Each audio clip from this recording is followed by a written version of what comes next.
'cause your opinion don't matter. Alright, guys,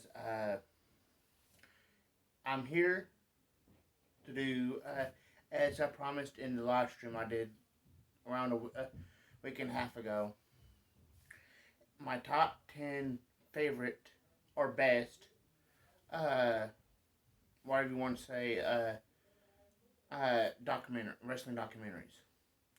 Now, and I said that I was probably going to do, go down from 10 to 1. And that's what I'm going to do. So coming in, and I will be explaining why on some of them, why they're like that specific number. Coming in at number 10 is Born to Controversy, the Roddy Piper story. And the reason behind that the Piper is number 10 is knowing that they went through his background, where he grew up, and everything, and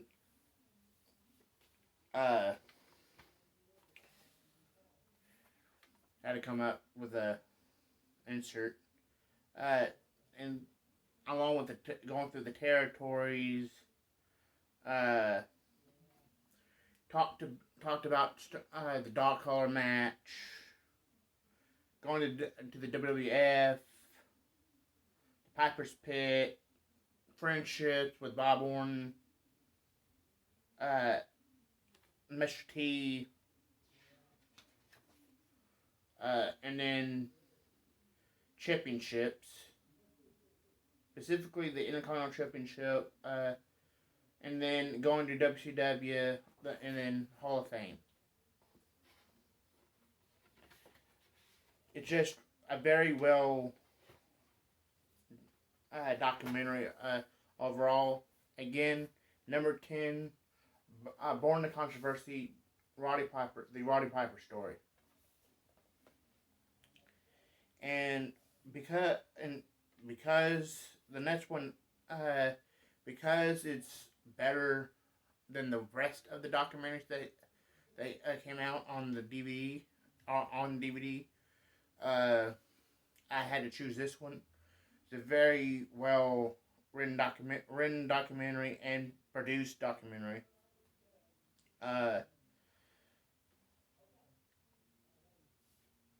And just one of my favorites of all time, and that's coming in at number 9, Stone Cold Steve Austin, The Bottom Line, the most popular superstar of all time.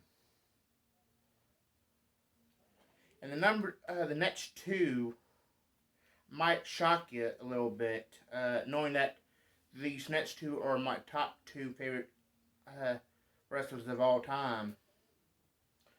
But because of way these documentaries,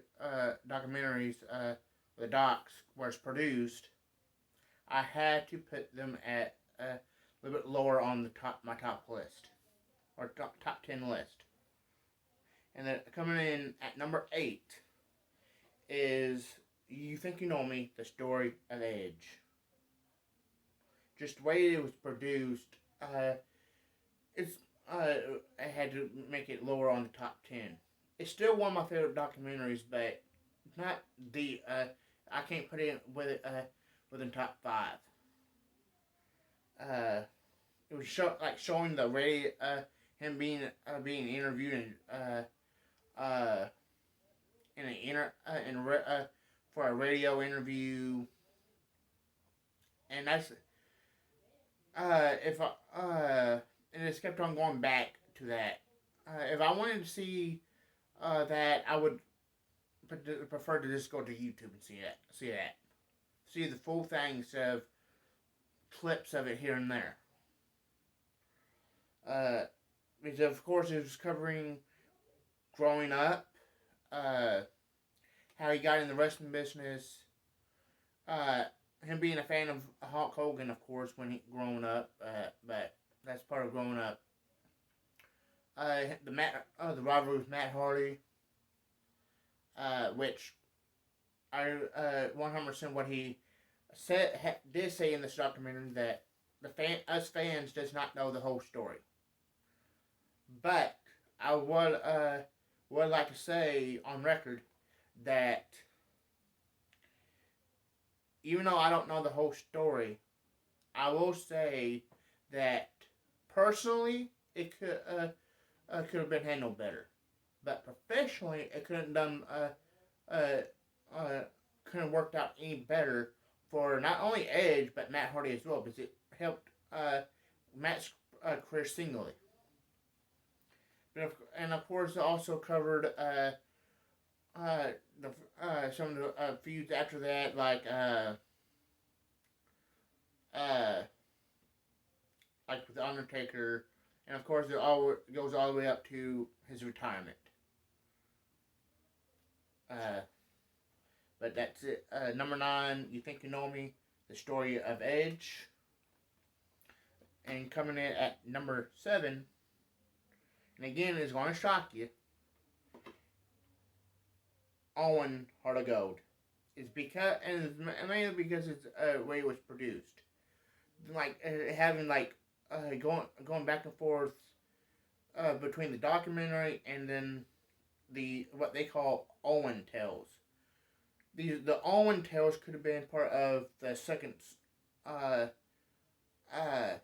disc with part of the the stories. Me, I would prefer them just made it a 4-disc set where it had first disc being the documentary, second disc being nothing but stories of Owen, then the third and fourth disc being matches. But other than that, it was really very well produced. There's some controversy about Martha saying that she was never paid for that DVD, which I kind of doubt that she wasn't. But I ain't gonna say that she wasn't either. But coming in at number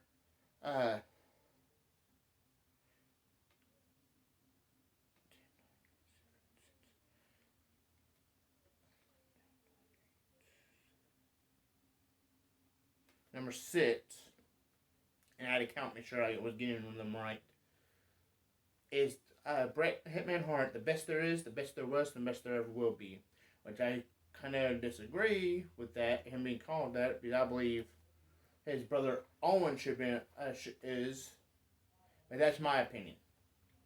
But I think this documentary, very well produced, going over, of course, his childhood, the way he grew up, him not really wanting to get into wrestling. He was just, Stu was just basically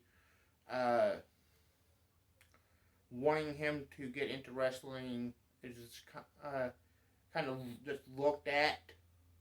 Stu never pushed it on him, but Stu kind of looked at him with knowing eyes that he wanted Bret to get in there.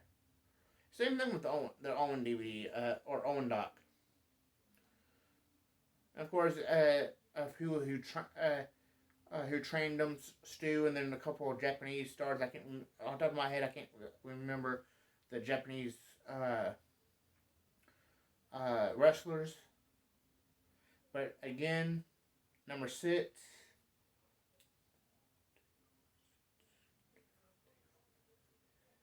Number 6 is Bret Hitman Hart. The Best There Is, The Best There Was, The Best There Ever Will Be.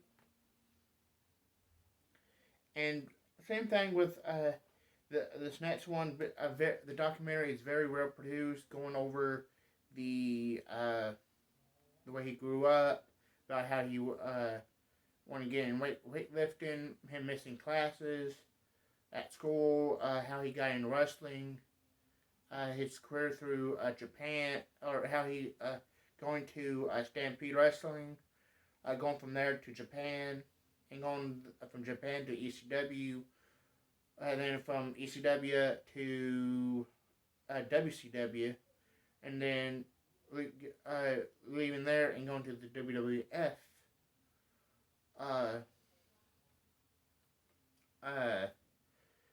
And then up to WrestleMania 20, which you might already know who this is, and it's number 5 is Hard Knocks, the Chris Benoit story.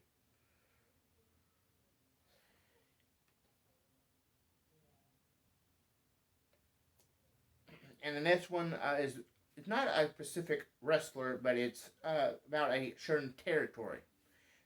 One of the best documentaries WWE has ever put out, in my opinion, especially about a territory.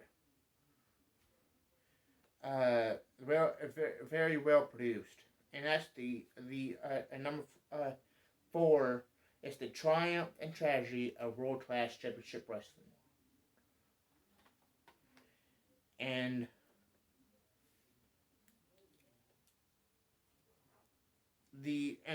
number 3 is perhaps the single best documentary that WWE has ever put out about someone that's already passed away.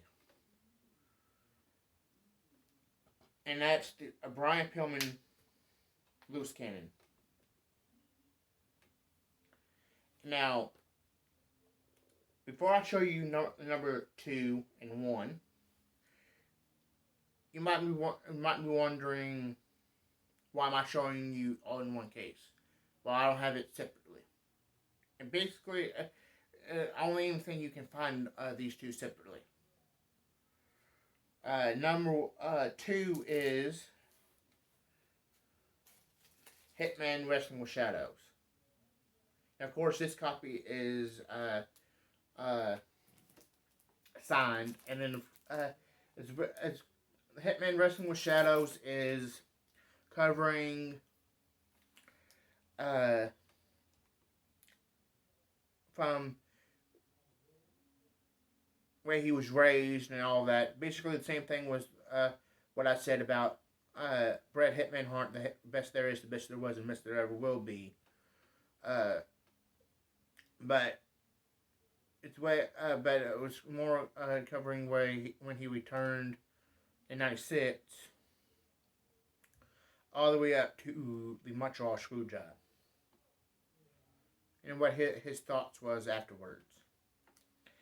And of course, number 1 would be the life and times of Owen Hart. I think that's just a better documentary than the Owen Hart Gold DVD that WWE put out. Even though it's like probably half as long as the WWE doc, it's probably like 45 minutes long, if that. Maybe 50 minutes, but no more than 50. And I hope you liked this video. If you did, give me a thumbs up. It would really help you rank on YouTube. If you just want to be a hater, give it a thumbs up or thumbs down. I don't give a care. You can follow me on Instagram and Twitter at DonnieLangston5. That's at DonnieLangston5. And you can add me on Facebook, Donnie Langston. And I'll see you guys next time.